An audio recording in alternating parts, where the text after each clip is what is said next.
Now that we've talked about solutions, let's go ahead and talk about a lot more that has to do with solubility. So we talked about how solutions form, whether they form. So now when we refer to solubility, we're again talking about the degree to which a solute can dissolve in a solvent. Now, these units of solubility are going to be grams per ml. Note, now this is solubility, this is not density, so be careful. So note, this is not density. And so the degree of solubility changes. The density of a substance does not change. Solubility does change based on the temperature as well as what you're using as the solvent. So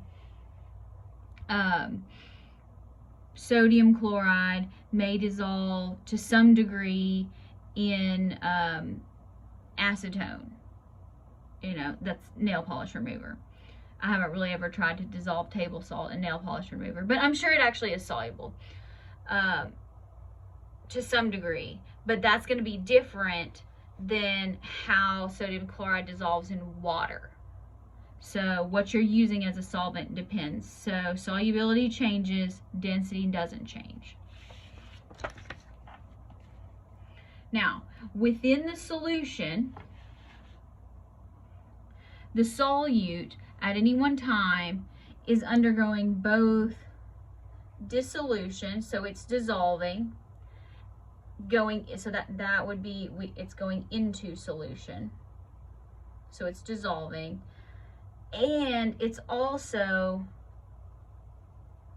recrystallizing. Make sure I spell this right. Recrystallization. That means it's coming out of solution. So this would be solid to aqueous. This would be aqueous to solid. Now, most of the time you're looking at a solution and you're going to go, well, it's a liquid. I don't see anything happening. And that's true. You reach a condition called dynamic equilibrium. We have discussed this before. In this context, rather than in a phase change, the rates of dissolution and recrystallization, they are equal to each other. So the process is going on even though we don't actually see evidence of this change. Now, you can have a saturated solution, and you know the solution is saturated when you try to add more of your solute. So in this case, like if you're adding salt, and no matter how much you add and how much you stir it around, it does not dissolve. It just kind of accumulates a little pile at the bottom of the container. Now, if you have an unsaturated solution, you can add a little bit more solute and it actually will dissolve. And so it's going to dissolve up to the point of the degree of the solubility there. Now, think about temperature. The solubility of solids in water increases with increasing temperature. So remember, as we increase the temperature, we're going to be increasing the kinetic energy of those molecules. So the solid, their particles are going to be vibrating more quickly, and that is actually, and same thing with the solvent, they're going to be moving faster. So the increase in kinetic energy actually helps to overcome any intermolecular forces. So that would be solute or solvent when you heat it up. So it's easier to break them apart so they can mix together. So example here is like if you were to make rock candy. I'll see if I can find a video of that. what happens is you heat sugar up, and then you put the either a rope or whatever, and then you purify it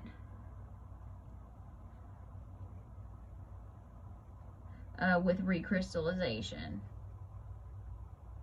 and it goes back to a solid. So you heat it up to get it all mixed together, and then you cool it off and it becomes a solid again. Now, so you just kind of think about that. I mean, it's kind of like viscosity. You heat it up, put it in the microwave, it's going to get hotter. You can put salt in your boiling water. More about that to come. Now, the solubility of gases in water actually decreases as it gets hotter. So gases already have particles that are very spread apart.